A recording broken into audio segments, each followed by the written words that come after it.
science or kindergarten or whatever. So I said, I want to be a teacher, but I don't want to be an elementary school teacher. So I like English, so I want to be an English teacher. So that's like the immediate response that I can give you about why did I decide to. But then you reflect, but then what happened? Why? Like going back to the past. I was in an elementary school, and my English teacher, it was the teacher that motivated me probably to enjoy the language first. At that time, I didn't want to be an English teacher in elementary school. I wanted to be a secretary like my mom. Or an archaeologist, because I like dinosaurs, so I wanted to be like digging the bones when I was in elementary school. But later you reflect on and you say, oh, I remember that I enjoyed my English classes a lot in elementary school. And I had so much fun. And it seems like my English teacher was always happy. So probably, unconsciously, that was a factor.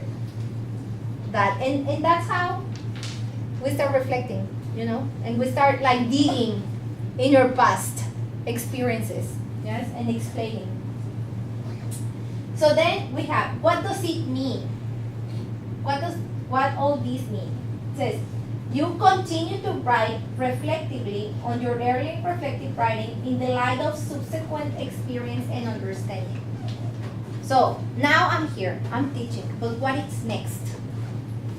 How do I see myself in the future, and what am I going to do later on? Yes. So these are steps like, I don't know if I'm explaining it well, but the thing is that you write something, and then you read what you wrote, and then you open that writing to be more descriptive and to be more explicative of how things happen. Yes, because sometimes we always say things or write things in the superficial way. Yes, like write about your favorite food. Yes, but that is not reflective writing. Yes, probably your favorite food is arroz con leche.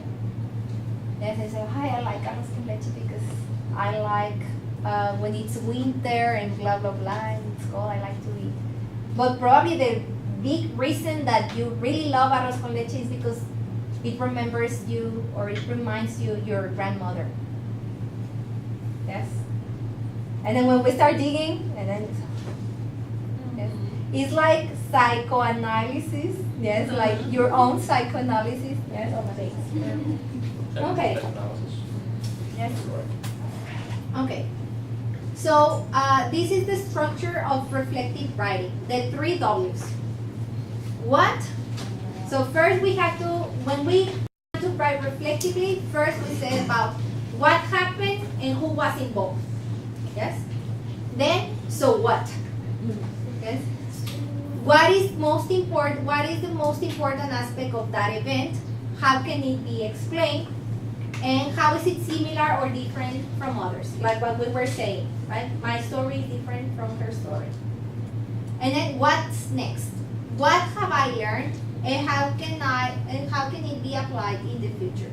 So basically, this is what we have to do. When we want to explain something in a reflective way, first we describe it, what happened, who was involved, and then, so what? Yes? I became an English teacher, so what? So why is that an important part of my life? Yes? How can I explain that thing that happened? Yes? And then what's next? What I learned. Oh, I learned that I became an English teacher because of this. Or I learned that I learned this thing about my personality that led me to do this. Okay? Now, we have here the benefits. What are the benefits that we have when we do reflective writing? So, when we do reflective writing, we use it to make connections about the present, the past, about what I learned, about what I'm learning, to examine your learning process, to clarify what you're learning, to reflect on mistakes and success, to become an active and aware learner, and to become a reflective practitioner. This, I have to be honest, this takes a lot of time. It's not like suddenly you become a reflective writer, because we're not used to. As I told you, we're just used to write in a superficial way, but we're not used to go deeper in our brains and our cognitive processes to see what we have acquired or how we have acquired something. So when we have our reflections about our teachings, we have that it means looking at what you do in the classroom, thinking about why you do it, and thinking about if it works, and a process of self-observation and self-evaluation. So this goes directly to your teaching practices, okay? What we were saying at the beginning. Like, what can I reflect on as a teacher? So I can reflect about my classroom, what I do, if it works, and if it doesn't work, and a process of self-observation. Yes, like, oh my God, today I felt that I don't know, if you have lived this, sometimes you enter to a class and you say, oh my God, I really like the class. Like, I feel like I did it great. Probably you don't write it, but you reflect, oh, and I did this and the timing, and probably later on you reflect it, and you can say, why was this class so perfect? And probably it was because the topic that you were explaining, you like it a lot. Yes, because the group, it's a very participative group. Because the previous weekend you had a lot of time to actually plan your class very carefully, and it actually worked. Yes. So, but sometimes we are just, oh, this class was perfect, but we don't reflect about why was it so perfect. Yes. Or, my God, this class didn't work. And then you feel bad, like, I think that I didn't do enough. Yes? And then what is the reflection? Why you didn't give enough? Probably you were feeling sick.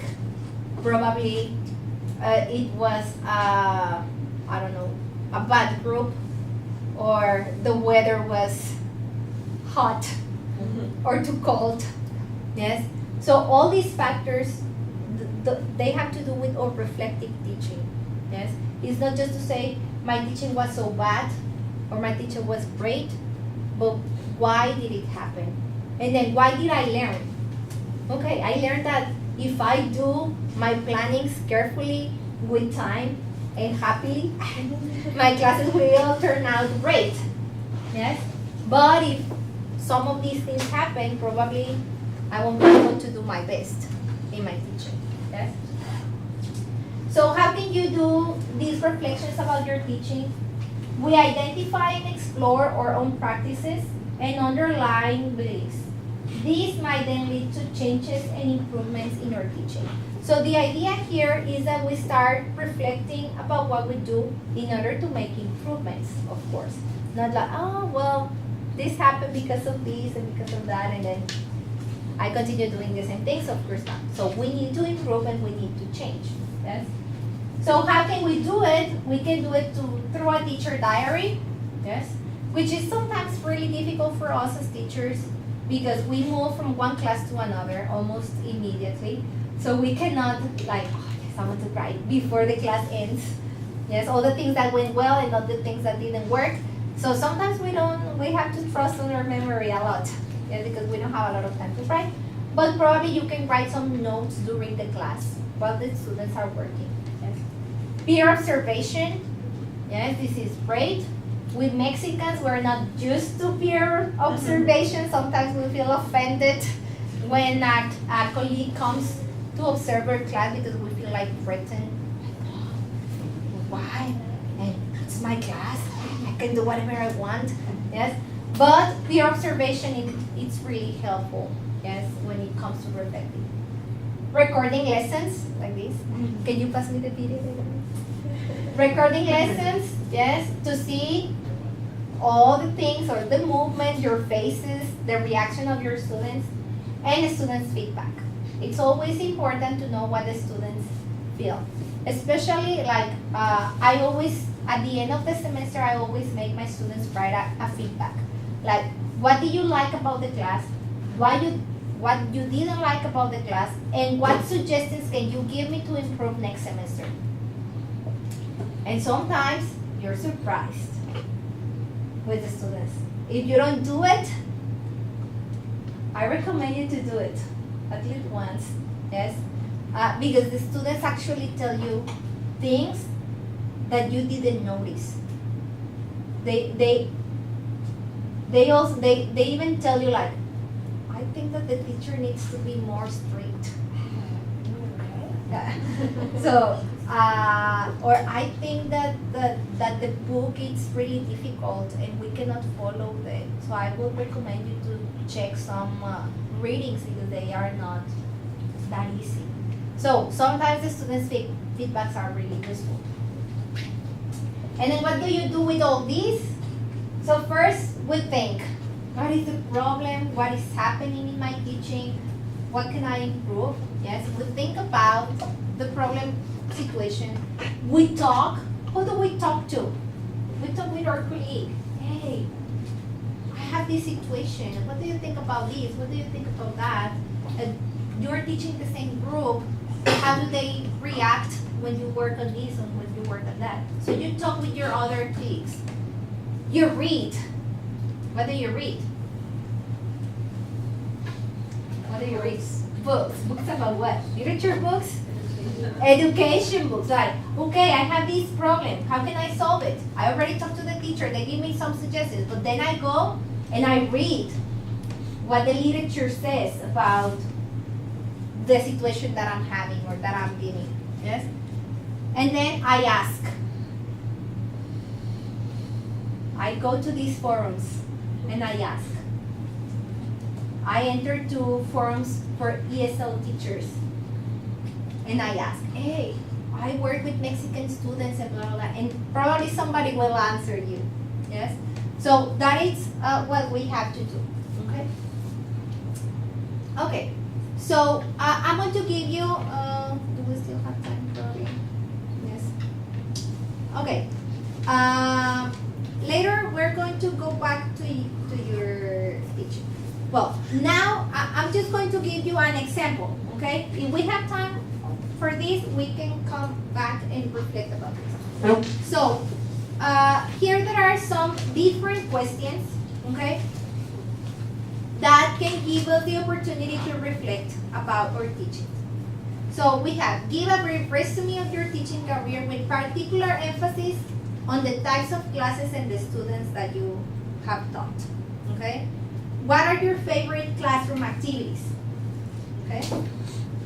In what areas of your planning, teaching, and professional development do you feel weakest?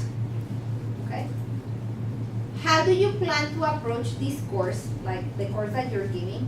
And what are you hoping to get out of it? How would you describe your theory of language learning? Yes. How would you describe your theory of the English language? So if you notice, these are deep questions. Yes? And all these deep questions, they have to do with our teaching. Yes? And this is what I was telling you. If I ask you, what are your favorite classroom activities? What are you going to answer? Games. Games. What else? Competition. Debates. Debates. Other classroom activities that you really like? Role plays. Role plays. Now, Writing. what? Open writing. Writing? Open writing. Open writing. Okay? So, then we think. Okay. And that is the what. Right? And we go back just like an example. Yes? Yes? So, what? What is your favorite classroom activity? And you have your own writing activity. So what? Why is that important? What is that important? Or how can you explain that that is the most important activity in a classroom? Yes? So, if I ask you that, for example, the one who says, games. Why is it important? Why is it the most important part of games? Because I teach to kindergarten students. Okay. So, Yes. so they need to that games to learn an easy way and a fun way to learn English. Okay. I think it's important. Okay. And then, do you like games? Yes. Did you learn English through games? Yes. Or, yes? And, Do you that remember? teacher Uh-huh. always put games at the end or in the middle Uh-huh. of the class. Okay. And then, how can it be applied in the future? Or what I have learned? So I have learned that I learned through games. And now I teach through games.